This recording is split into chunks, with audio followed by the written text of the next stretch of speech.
कक्षा 12 के सभी विद्यार्थियों का पुनः एक बार आपके अपने इस YouTube चैनल साहित्य संगम में बहुत बहुत स्वागत है। जो प्रश्न बैंक जारी किए गए हैं उस प्रश्न बैंक में आज हम 12वीं कक्षा का हिंदी साहित्य का प्रश्न बैंक हल करने वाले हैं। और इस हिंदी साहित्य के प्रश्न बैंक में हम आज की वन शॉट क्लास में देखेंगे काव्यांग परिचय, और पूरा काव्यांग परिचय आपके 8 अंक का है। तो ये 8 अंक आज आप इस क्लास में कंप्लीट कर सकते हैं, क्योंकि वन शॉट क्लास है और जो प्रश्न आपके परीक्षा में पूछे जाने हैं प्रश्न बैंक के सभी प्रश्नों का हल यहाँ इस क्लास में आपको देखने को मिलेगा। इससे पहले हमने अभिव्यक्ति एवं माध्यम की वन शॉट क्लास लगा दी है। प्रश्न बैंक के जितने भी प्रश्न थे वो हल कर लिए हैं। अगर वो क्लास आपने नहीं देखी है तो उसका लिंक इस वीडियो के अंत में उपलब्ध होगा, आप वहां से देख सकते हैं। हिंदी साहित्य काव्यांग परिचय प्रश्न बैंक को हम हल करने जा रहे हैं। काव्य गुण को हम सबसे पहले हल करेंगे। जो प्रश्न काव्य गुण के, काव्य दोष के, छंद के और अलंकार के जो आपके प्रश्न बैंक में शामिल कर रखे हैं उनको हम देखेंगे। लेकिन इससे पहले आपको ये देख लेना जरूरी है कि बोर्ड परीक्षा में या अर्धवार्षिक परीक्षा में किस प्रकार के प्रश्न आपके शामिल किए जाएंगे, ताकि आपको क्लियरिटी हो जाए और आप उसी अनुसार तैयारी करें। तो पहले अंक बार हम देख लेते हैं। यहां पर आप देख पा रहे हैं काव्यांग परिचय कक्षा 12 हिंदी साहित्य में कुल 8 अंक के प्रश्न पूछे जा रहे हैं, जिसमें से 6 प्रश्न 6 अंक के रिक्त स्थान के हैं, एक प्रश्न 2 अंक का लघुत्रात्मक है। कुल आपके 3 टॉपिक हैं। पहले में काव्य गुण और काव्य दोष, ये 2 अंक का टॉपिक है, जिसमें से 2 रिक्त स्थान पूछे जाएंगे, 2 अंक के। लघुत्रात्मक प्रश्न नहीं पूछा जाएगा। छंद, कुल 8 छंद आपके लगा रखे हैं, जिसमें से 2 अंक के प्रश्न पूछे जाएंगे, ये भी दोनों रिक्त स्थान होंगे, 2 अंक के होंगे। लघुत्रात्मक प्रश्न नहीं पूछा जाएगा। अलंकार कुल 8 लगा रखे हैं, और ये 8 अलंकार में से आपके 4 प्रश्न 4 नंबर के प्रश्न पूछे जाएंगे, और इन 4 नंबर में 2 नंबर तो होंगे आपके रिक्त स्थान वाले प्रश्नों के, यानी 2 रिक्त स्थान वाले प्रश्न पूछे जाएंगे 2 अंक के, और एक लघुत्रात्मक प्रश्न पूछा जाएगा 2 अंक का।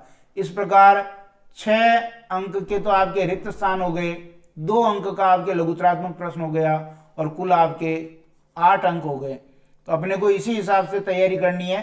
प्रश्न बैंक में भी इसी प्रकार के प्रश्नों को शामिल किया है।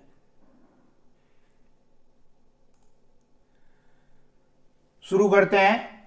अगर आपने पहले काव्य गुण, काव्य दोष, छंद और अलंकार के वीडियो नहीं देखे तो वो देख लें, उसके बाद ये प्रैक्टिस करेंगे तो और अच्छी आपको उपलब्धि मिलेगी। पहला प्रश्न कह रहा है कि रस का उत्कर्ष करने वाली बातों को क्या कहते हैं? रस का उत्कर्ष करने वाली बातों को काव्य गुण कहते हैं।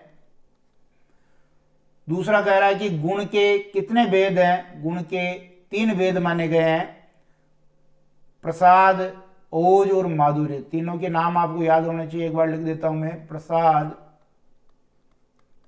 ओज और माधुर्य। इस वन शॉट क्लास में सब कुछ एक ही जगह आपको उपलब्ध हो जाएगा, अलग से आपको कुछ पढ़ने की जरूरत नहीं है। जिस रचना से अंतःकरण आनंद से द्रवीभूत हो जाए, अंतःकरण द्रवीभूत हो रहा है तो वो कौन सा काव्य गुण होगा? वो होगा माधुर्य गुण। माधुर्य में मधुरता, मिठास होती है, अंतःकरण द्रवीभूत हो जाता है। कोमल एवं मधुर वर्णों से युक्त रचना कौन से काव्य गुण में होती है? तो ये भी माधुर्य गुण में होती है, पंचम वर्ण आता है इसमें। श्रृंगार, शांत एवं करुण रस से युक्त रचना में कौन सा काव्य गुण होता है? इसमें भी आपके माधुर्य काव्य गुण होता है। छठा प्रश्न देखिए, अनुनासिक वर्ण यानी जो पंचम वर्ण है, ये युक्त पंचम वर्ण युक्त काव्य रचना कौन सी कहलाती है? ये भी माधुर्य गुण वाली रचना कहलाती है। सातवां देखिए, जिस रचना को पढ़ने से उत्साह शब्द आ जाए तो आपको ओज गुण करना है, उसमें कौन सा काव्य गुण होगा? उसमें ओज काव्य गुण होगा। फिर आगे देखिए, 8वां प्रश्न कह रहा है कि गुण किसके धर्म तत्व माने गए हैं? तो गुण रस रूपी आत्मा के धर्म तत्व माने गए हैं। 9वां द्वित्व आ जाए, संयुक्त व्यंजन आ जाए, परुष, परुष यानी कठोर वर्ण आ जाए, तो आपको सीधा ही ओज गुण करना है। ये सब किसमें मिलेंगे आपको? ओज गुण में। 10वां देखिए, वीर रस, रौद्र रस, भयानक और विभत्स रस में कौन सा काव्य गुण होता है? तो ये जो ओज, क्योंकि वीर रस आ रहा, उत्साह का भाव ही वीर से जुड़ा हुआ है, तो हम ओज गुण कर देंगे। संयुक्ताक्षर वर्णों से युक्त रचना में जो संयुक्ताक्षर होते हैं, जो आधे अक्षर होते हैं, वो कौन से काव्य गुण में होते हैं? संयुक्ताक्षर, सामासिक, लंबे लंबे पद, रेफ युक्त शब्द, ये सब ओज काव्य गुण में होते हैं। चित्त में तुरंत व्याप्त हो जाए, चित्त में तुरंत व्याप्त हो जाए। यहां उदाहरण दे रहा हूं मैं, जैसे स्वच्छ पानी में पेंदे की चीज दिखाई देती है, सफेद कपड़ा पानी में जल्दी घुल जाता है, सूखी लकड़ी में आग जल्दी जैसे समा जाती है, वैसे ही अर्थ तुरंत मन में व्याप्त हो जाता है। और ये जो काव्य गुण होता है, ये आपका प्रसाद काव्य गुण होता है। प्रसाद का अर्थ क्या होता है? प्रसाद का अर्थ होता है स्वच्छता, या हम निर्मलता भी कह सकते हैं। सीधे साधे वर्णों व शब्दों से युक्त रचना में सीधे साधे अर्थ तुरंत स्पष्ट हो रहा है, ऐसा प्रसाद गुण में होता है। ओज गुण में कौन से वर्णों का आधिक्य होता है? ओज वर्ण में परुष, या फिर हम कह दें कठोर, कठोर वर्णों का आधिक्य होता है। और माधुर्य गुण में कौन से वर्णों का आधिक्य होता है? माधुर्य गुण में कोमल वर्णों का आधिक्य होता है, या फिर हम कह सकते हैं कि जो अनुनासिक हैं, ऐसे वर्णों का आधिक्य होता है, या हम कह सकते हैं जो पंचम वर्ण है, उनका आधिक्य होता है। आगे देखिए, मंद मंद निकष्यो मुकुंद मधुवन ते, इस पंक्ति में कौन सा काव्य गुण है? आप देखेंगे तो इसमें पंचम वर्ण की प्रधानता है, और पंचम वर्ण की प्रधानता होने के कारण आपके माधुर्य गुण हो जाएगा। तो ये उदाहरण आपके माधुर्य गुण का है। बड़ो करो वीर, वीर शब्द आ गया, और वीर में उत्साह का भाव होता है, और इसलिए इस पंक्ति में ओज काव्य गुण हो जाएगा। जोश पैदा करे, उत्साह पैदा करे। दया कर दान भक्ति का हमें परमात्मा देना, सीधा साधा अर्थ निकल रहा, प्रार्थना है, सीधी इसका अर्थ जो है हम समझ पा रहे हैं सीधे ही। तो यहां पर प्रसाद गुण हो जाएगा। कौन सा गुण हो जाएगा? प्रसाद गुण। माधुर्य का अर्थ क्या होता है? माधुर्य का अर्थ होता है मधुरता, मधुरता कह दो, या फिर हम मिठास भी कह सकते हैं, मिठास। ओज का क्या अर्थ होता है? ओज का अर्थ होता है जोश, उत्साह, उत्साह का भाव, जोश का भाव, या फिर वीरता का भाव, ये सब ओज गुण के अर्थ होते हैं। तो ये रिक्त स्थान काव्य गुण के थे। अब हम ये नीचे उत्तर भी दे रखे हैं, अगर आपने पीडीएफ डाउनलोड कर रखी है तो आप इसका अभ्यास कर सकते हैं। काव्य दोष, दूसरा बिंदु है अपना काव्य दोष।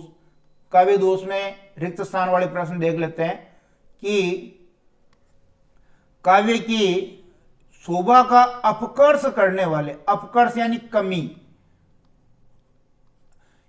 अपकर्ष करने वाले क्या कहलाते हैं? तो वो काव्य दोष कहलाते हैं। जो अपकर्ष करते हैं वो काव्य दोष हैं। दोष काव्य की क्या घटाते हैं? काव्य की शोभा घटाते हैं। अलंकार तो शोभा बढ़ाते हैं और दोष उनकी शोभा को घटाते हैं। काव्य के मुख्यार्थ में उत्पन्न करने वाले तत्वों को काव्य दोष कहते हैं। जो मुख्यार्थ में बाधा उत्पन्न करे, रुकावट उत्पन्न करे, उनको हम काव्य दोष कहते हैं। काव्य दोष के कितने प्रकार माने गए हैं? काव्य दोष के मुख्यतः 3 ही प्रकार माने गए हैं। रस दोष, शब्द दोष और रस दोष, शब्द दोष,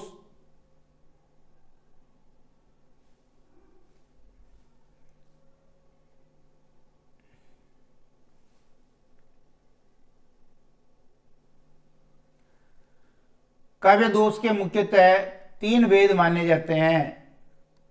5वां देखिए, जिस काव्य रचना में कर्ण कटु शब्दों को यानी कानों को कड़वे लगे ऐसे शब्द होते हैं, वो कौन सी दोष युक्त रचना होती है? श्रुति कटुत्व, जो कानों को सुनने में ठीक नहीं लगे। कात्यार्थी तब होंगी मिली है जब पी आई, ये कात्यार्थी शब्द कानों को अप्रिय लग रहा है, इसलिए यहां पर भी कौन सा दोष हो जाएगा? श्रुति कटुत्व दोष हो जाएगा। जब काव्य में व्याकरण के नियमों के विरुद्ध पदों या शब्दों का प्रयोग हो, व्याकरण के नियमों का पालन नहीं किया जाए, तो वहां होता है च्युत संस्कृति दोष। संस्कृति ही व्याकरण को कहते हैं।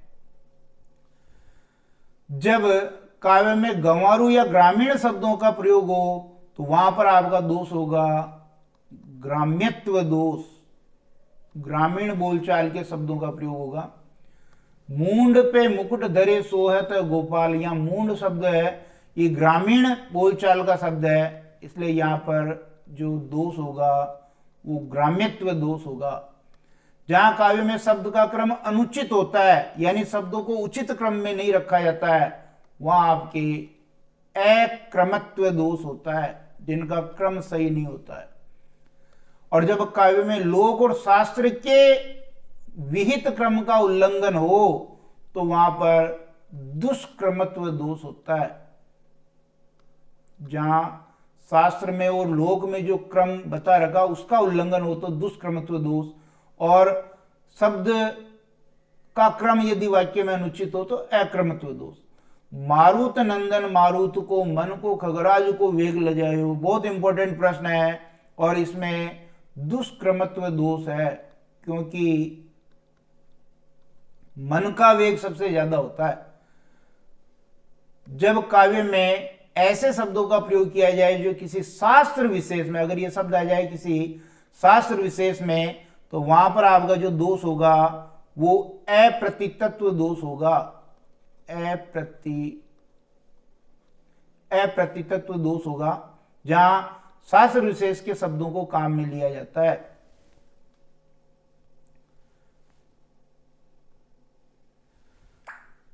जब काव्य में ऐसे शब्दों का प्रयोग किया जाए जिनका अर्थ कठिनता से निकले, अगर अर्थ निकालने के लिए आपको खूब माथापच्ची करनी पड़े, तो वहां पर आपके क्लिष्टत्व दोष होता है। क्लिष्टत्व दोष होता है। घृणा सूचक, अमंगल सूचक शब्दों का अगर हम प्रयोग कर रहे हैं तो अश्लीलत्व दोष होता है। अश्लील शब्दावली का प्रयोग होता है, घृणा सूचक, अमंगल। जब अर्थ की पुनरुक्ति होती है तो वहां पुनरुक्त दोष होता है। जब काव्य रचना में किसी शब्द की कमी रह जाती है तो वहां न्यून पदत्व दोष होता है। अधिक में देखो, पुनरुक्ति में पुनरुक्त दोष होगा, न्यून पदत्व में पद की कमी होगी, और जब वाक्य में आवश्यकता से अधिक शब्दों का प्रयोग किया जाता है तो वहां अधिक पदत्व दोष होता है। अधिक पदत्व दोष होता है। तत्व ज्ञान प्रकाश सो दलिता से जो आही, इस पंक्ति में कौन सा काव्य दोष है? तो यहां जो दलिता से में जो आशय शब्द है उसका अर्थ जो है किसी शास्त्र विशेष में मिलता है, इसलिए यहां अप्रतितत्व दोष होगा। ये आपके काव्य दोष से संबंधित रिक्त स्थान थे। इनके आंसर भी यहां दे रखे हैं, आप यहां से भी प्रैक्टिस कर सकते हैं। अब अपना तीसरा बिंदु है छंद। छंद से कौन से रिक्त स्थान के प्रश्न बनेंगे वो हम देख लेते हैं। 8 जो छंद आपके पाठ्यक्रम में लगा रखे हैं उन्हीं से ये प्रश्न है कि छंद के एक भाग को क्या कहते हैं? चरण कहते हैं। सामान्यतः छंद में 4 चरण होते हैं, 1 2 3 4। तो ये पहला भाग, ये दूसरा भाग, ये तीसरा भाग, ये चौथा भाग, 4 चरण हो गए। और कभी कभी 2 लाइनों का 4 चरण हो जाता है, जैसे ये 1, ये 2, ये 3, ये 4। ऐसे 2 लाइनों में भी 4 चरण होते हैं। तो छंद का एक भाग चरण कहलाता है। छंद के बीच बीच में जो थोड़ा सा ठहराव होता है, यदि ठहराव शब्द आ जाए तो आप यति कर देना। यति का मतलब ये रुकना, ठहरना। 3 वर्णों के समूह को हम गण कहते हैं। बहुत ही इंपॉर्टेंट शब्द है ये, बहुत ही इंपॉर्टेंट। गण शब्द को याद रखेंगे और इस प्रश्न को भी याद रखेंगे। एक गण में कितने वर्णों का समूह होता है? एक गण में 3 वर्णों का समूह होता है। गणों की संख्या कितनी मानी गई है? गणों की संख्या 8 होती है। गण सूत्र आप याद रखेंगे, ये माता, राज, बान, सलगा। तो देखिए, यगण, मगण, तगण, रगण, जगण, भगण, नगण और सगण। अंत के 2 तो लघु और गुरु हैं। 8 गण हो जाएंगे। छंद के प्रवाह को क्या कहते हैं? छंद का जो प्रवाह होता है वो क्या कहलाता है? छंद का प्रवाह या छंद की लय गति कहलाती है। छंद के चरणांत में अक्षर ध्वनि की समानता या मैत्री को क्या कहते हैं? तुक कहते हैं, तुकबंदी। वर्ण या मात्रा के आधार पर छंद के कितने भेद हैं? 2 भेद हैं। एक तो हो गया वर्ण के आधार पर, तो हो गया वर्णिक, और मात्रा के आधार पर हो गया मात्रिक। गीतिका छंद कैसा छंद है? गीतिका छंद सममात्रिक छंद है। गीतिका छंद के प्रत्येक चरण में कितनी मात्राएं होती है? इसमें 26 मात्राएं होती है। गीतिका छंद में कितनी मात्राओं पर यति होती है? तो 14 और 12 मात्राओं पर इसमें यति होती है। टोटल मात्रा हो जाती है आपके 26।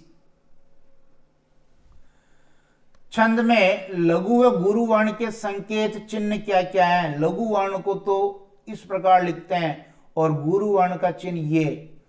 गीतिका छंद के अंत में कौन सा वर्ण आता है? गीतिका छंद के अंत में लघु और गुरु वर्ण आता है, यानी IS आता है। हरि गीतिका छंद के प्रत्येक चरण में कितनी मात्राएं होती है? गीतिका में 2 जोड़ दें, गीतिका में 26 होती है, 2 जोड़ दें, 28 मात्रा हरि गीतिका में होती है। हरि गीतिका छंद में कितने मात्राओं पर यति होती है? 16 और 12 मात्राओं पर यति होती है। हरि गीतिका मात्रिक सम छंद है, क्योंकि चारों चरणों में समान मात्राएं होती है।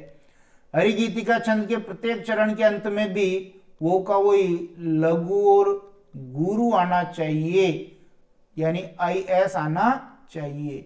और गीतिका छंद के प्रारंभ में 2 मात्रा जोड़ देते हैं तो हरि गीतिका बन जाता। छप्पई छंद में कितने चरण होते हैं? छप्पई छंद में 6 चरण होते हैं। छप्पई छंद कौन कौन से छंदों के मिलने से बनता है? तो मैंने आपको ट्रिक याद करा कि छप छप रोऊं। रोऊं यानी रोला और उल्लाला। कौन से 2 छंद हैं? रोला और उल्लाला। रोला और उल्लाला के मेल से बनता है। छप्पई छंद की पहली जो 4 पंक्तियां होती है वो रोला छंद की होती है। अंतिम 2 पंक्तियां उल्लाला छंद की होती है।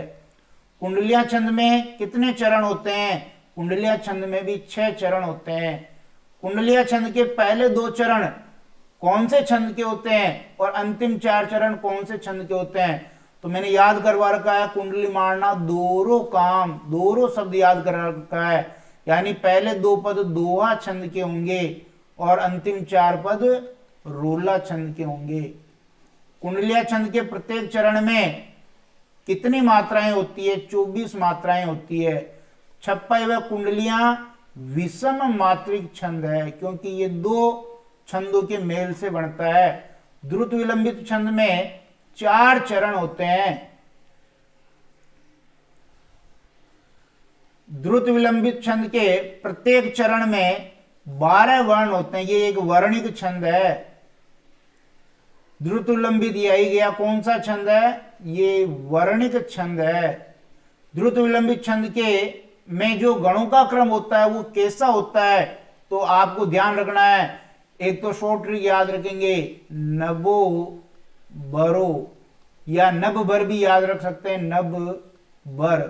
तो कौन से गण आगे देखिए, नगण आ गया पहले, फिर बगण आ गया, फिर बगण आ गया, और फिर रगण आ गया। ये 4 गण होते हैं, 4 तिया 12 वर्ण हो जाएंगे। वंशस्थ छंद एक वर्णिक छंद है।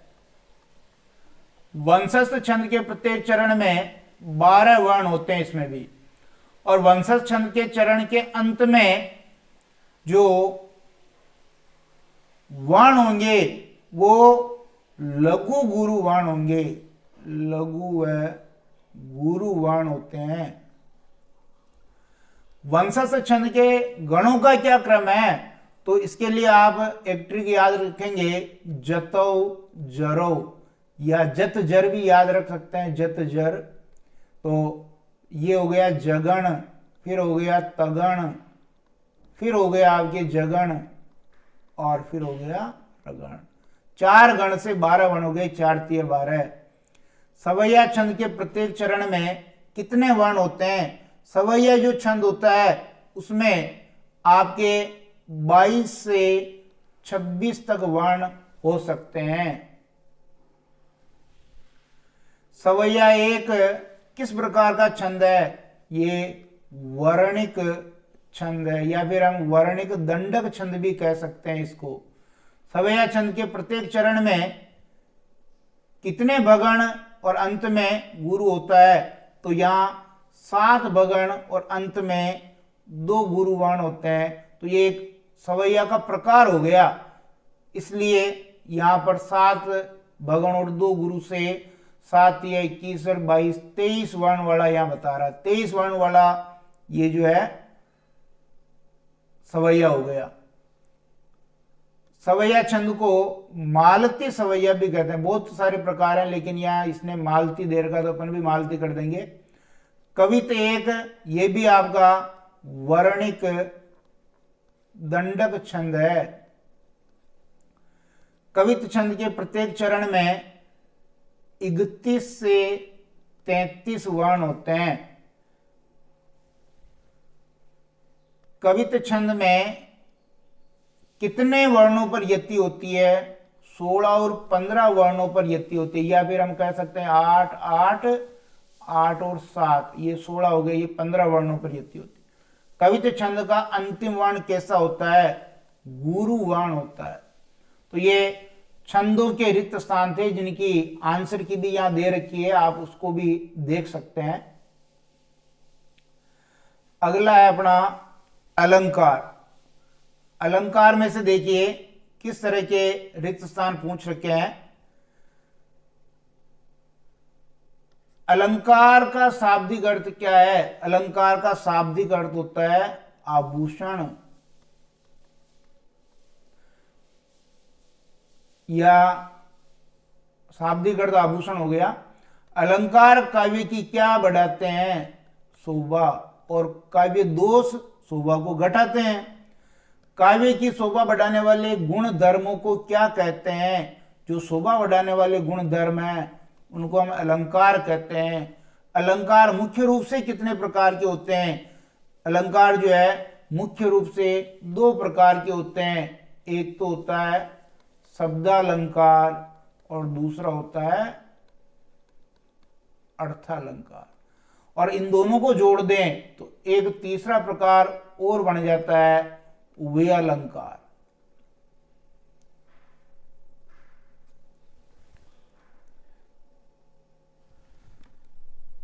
जब काव्य में अप्रस्तुत का वर्णन कर प्रस्तुत का बोध करवाया जाता है तो वहां पर कौन सा अलंकार होता है? अन्योक्ति अलंकार वहां पर होता है। अन्योक्ति अलंकार में किसके वर्णन द्वारा किसका बोध करवाया जाता है? तो अप्रस्तुत के वर्णन द्वारा, अप्रस्तुत के वर्णन द्वारा प्रस्तुत का बोध करवाया जाता है। कारण के अभाव में कार्य का होना पाया जाता है तो वहां कौन सा अलंकार होता है? बिना कारण के काम हो रहा है, विभावना अलंकार होगा। कौन सा अलंकार होगा? विभावना। विभावना अलंकार में कारण नहीं होता, यानी कारण के अभाव में भी कार्य हो जाता है। 9वां प्रश्न देखिए, जब काव्य में कारण के अभाव में भी कार्य का होना वर्णित होता है,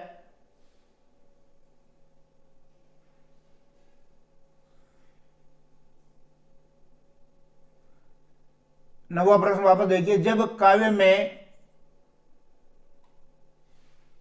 कारण के होते हुए भी, यहां गलत लिख दिया, देखिए, जब काव्य में कारण के होते हुए भी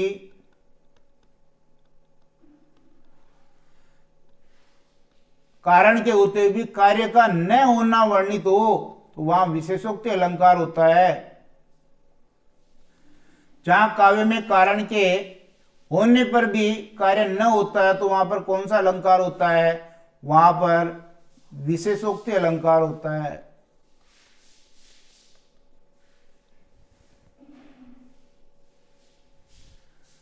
जब समान अर्थ सूचक विशेषणों द्वारा प्रस्तुत व अप्रस्तुत दोनों का एक साथ बोध होता है तो वहां पर समासोक्ति अलंकार होता है। जब उपमेय और उपमान में बिंब प्रतिबिंब का भाव होता है, और बिंब प्रतिबिंब का भाव किसमें होगा? ये दृष्टांत अलंकार में होगा।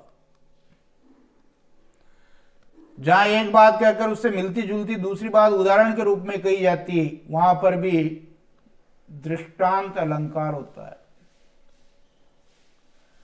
जब काव्य में उपमान का तिरस्कार अपमान किया जाए वहां पर प्रतीप अलंकार होता है, उसको हीन बताया जाता है तो प्रतीप अलंकार होता है। उपमा अलंकार का उल्टा होता है। प्रतीप अलंकार उपमा अलंकार का विपरीत होता है। आई गया प्रश्न, उपमा अलंकार का विपरीतार्थ होने पर प्रतीप अलंकार होता है। जब उपमान को उपमेय व उपमेय को उपमान बनाया जाए तब वहां पर प्रतीप अलंकार हो जाता है।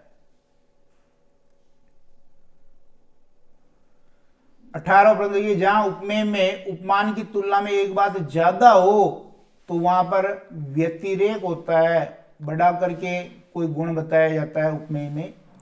जब काव्य में प्राकृतिक क्रिया पर मानवीकरण का आरोप किया जाए, मानवीय क्रियाओं का आरोप किया जाए, मानवीकरण कह सकते हो, या मानवीय क्रियाओं का आरोप किया जाता है, वहां मानवीकरण अलंकार होता है। और मेघमय आसमान से उतर रही संध्या सुंदरी परी सी, संध्या सुंदरी को उतरना बताया है। ये देखो, उतरना क्या है? क्रिया है।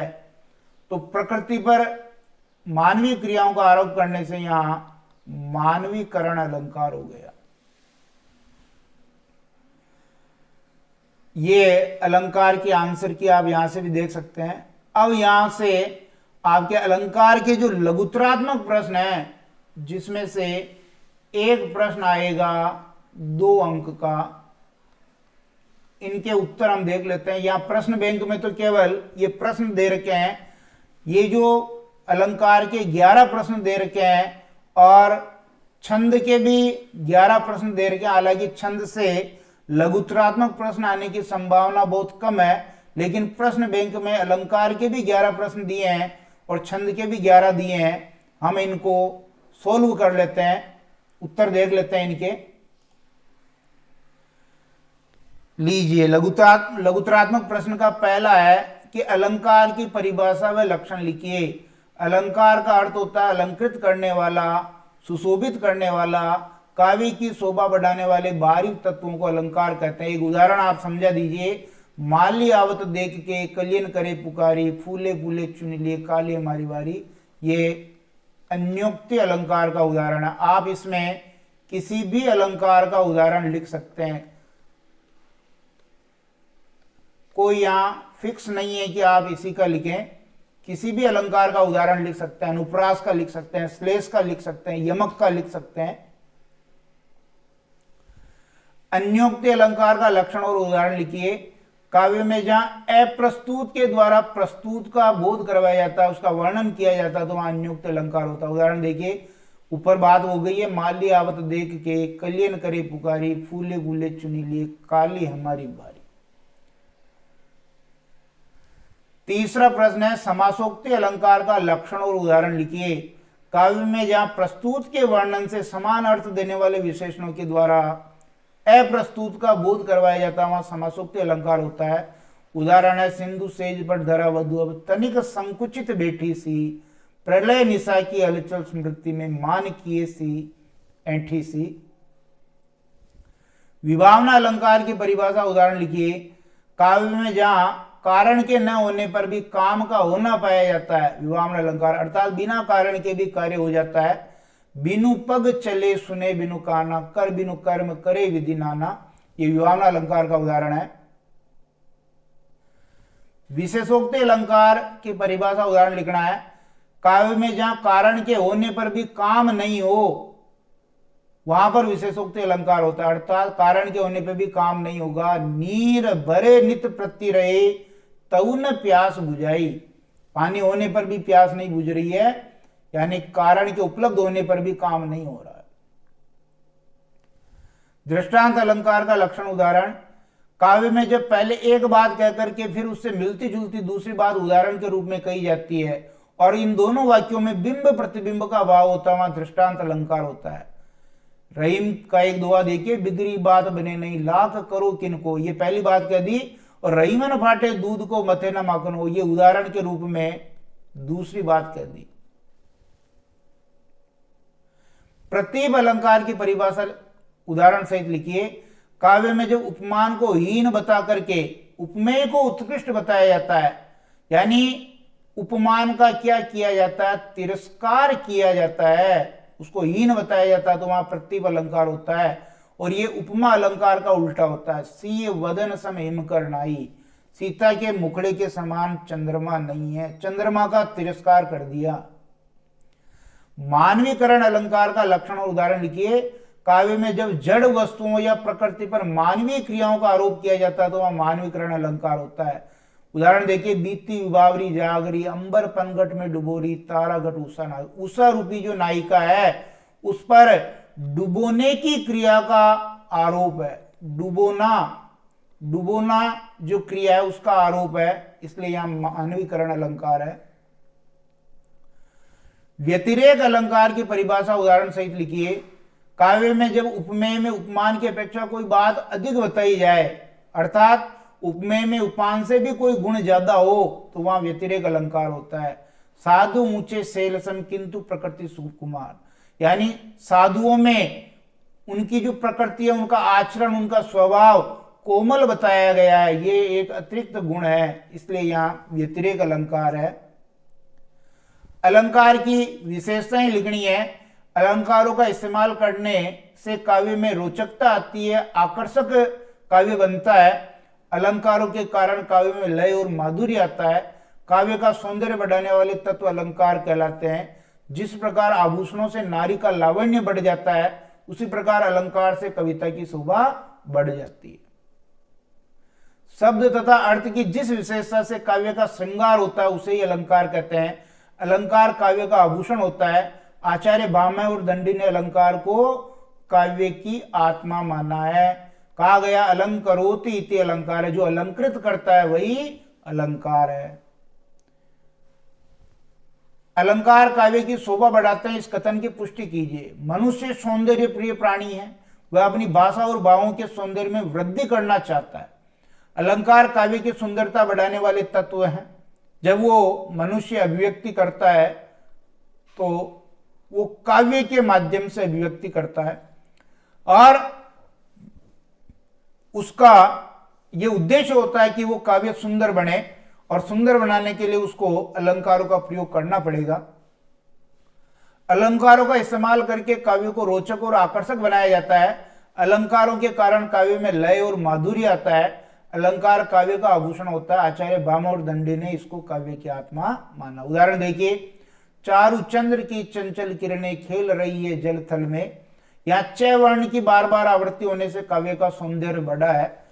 इससे स्पष्ट होता है कि अलंकार काव्य की शोभा बढ़ाते हैं।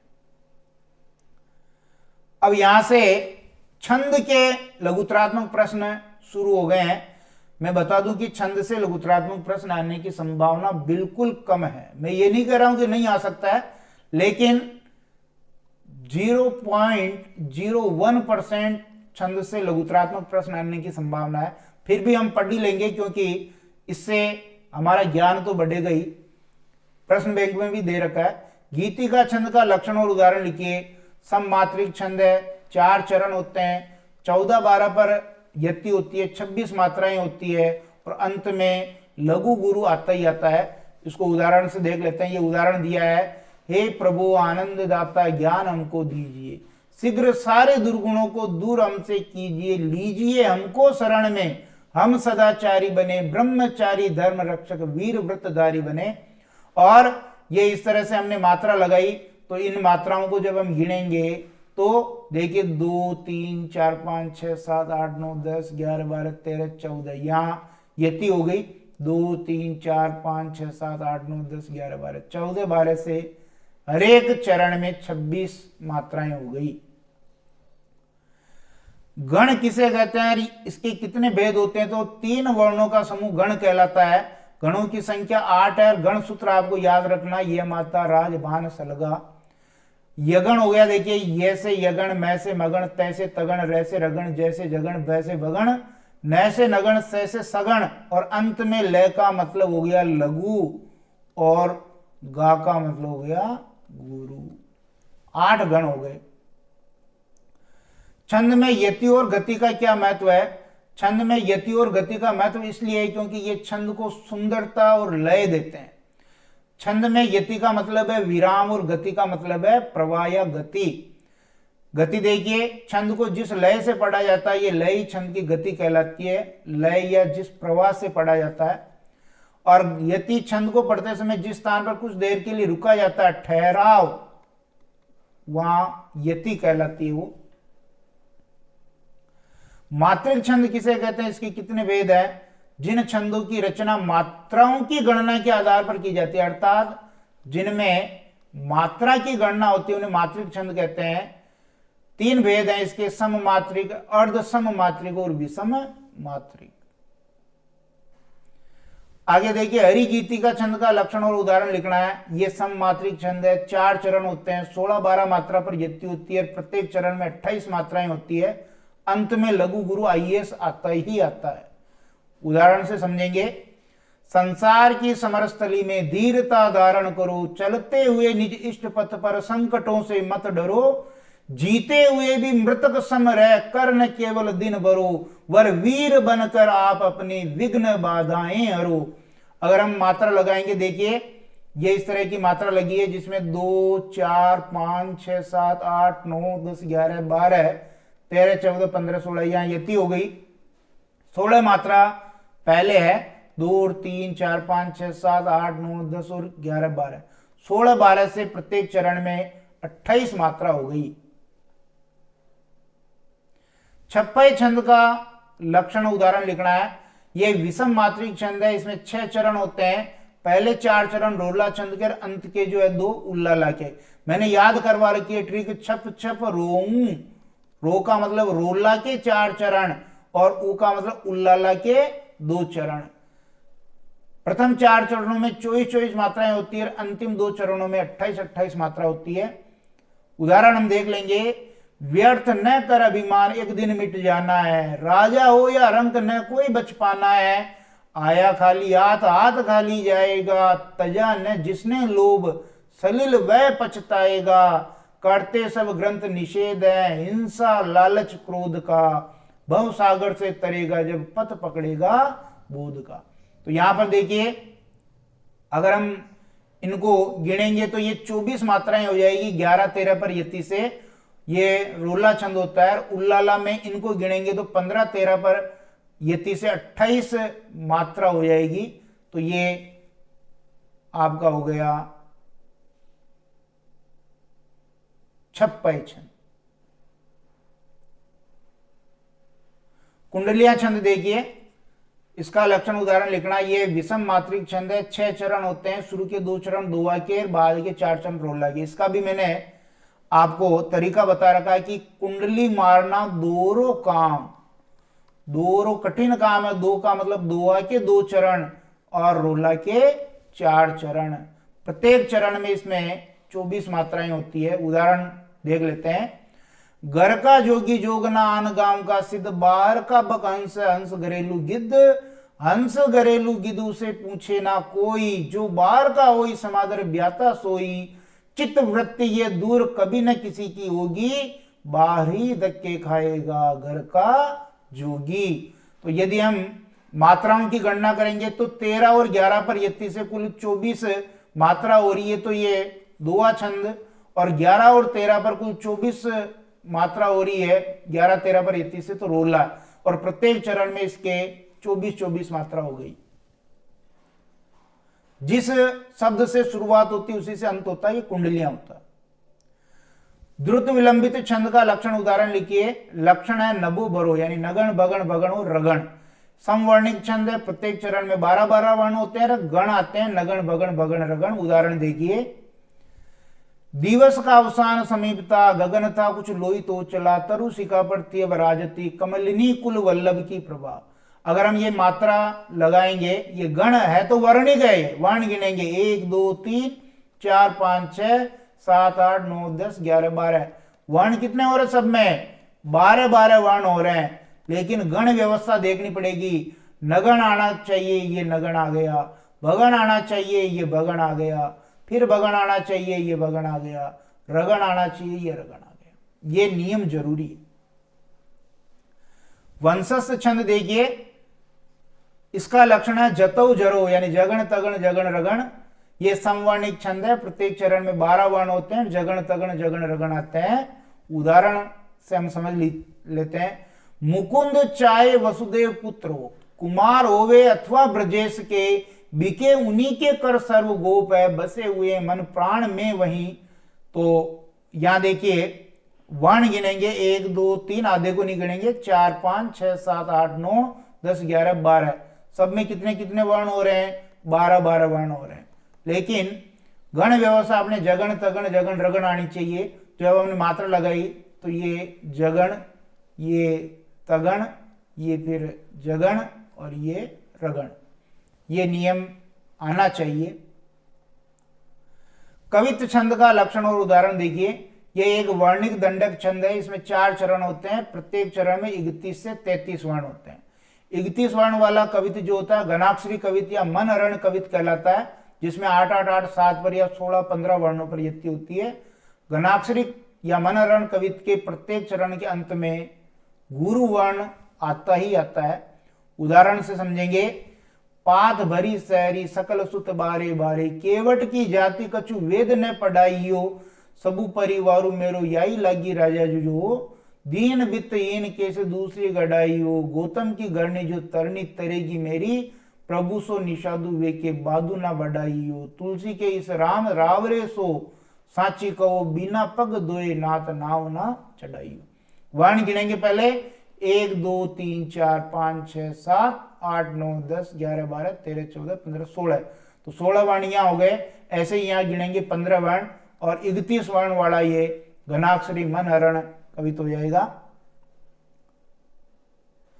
सवैया छंद देखिए। यह एक वर्णिक दंडक छंद है, 4 चरण होते हैं और 22 से 26 तक वर्ण होते हैं। और यहाँ सवैया के बहुत सारे भेद हैं। हम यहाँ किरीट सवैया को ले रहे हैं, जिसमें 24 वर्ण होते हैं। मानुष हो तो वही रसखान, बसो ब्रज गोकुल गांव के ग्वारन, जो पशु हो तो कहां बस मेरु, चरो नित नंद की धेनु मयारन, पाहन हो तो वही गिरी को जो, दरियो कर छत्र पुरंदर कारण, जो खग हो तो बसेरो करो मिली, कालिंदी कुल कदम्ब की डार।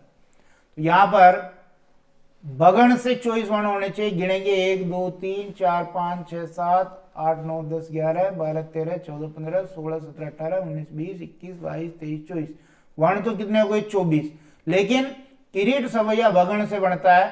भगण का मतलब हो गया बानस, और बानस का मतलब हो गया 2 1 1। ऐसी मात्राएं आनी चाहिए। तो ये 1 2 3 4 5 6 7 8 भगण से 24 वर्ण हो गए, किरीट सवैया हो गया। तो ये छंद की वन शॉट क्लास थी, काव्यांग परिचय की वन शॉट क्लास थी, और आपने 8 नंबर जो आपके आने हैं वो कंप्लीट कर लिए हैं। ऐसे ही हम और वन शॉट क्लास लेके आएंगे।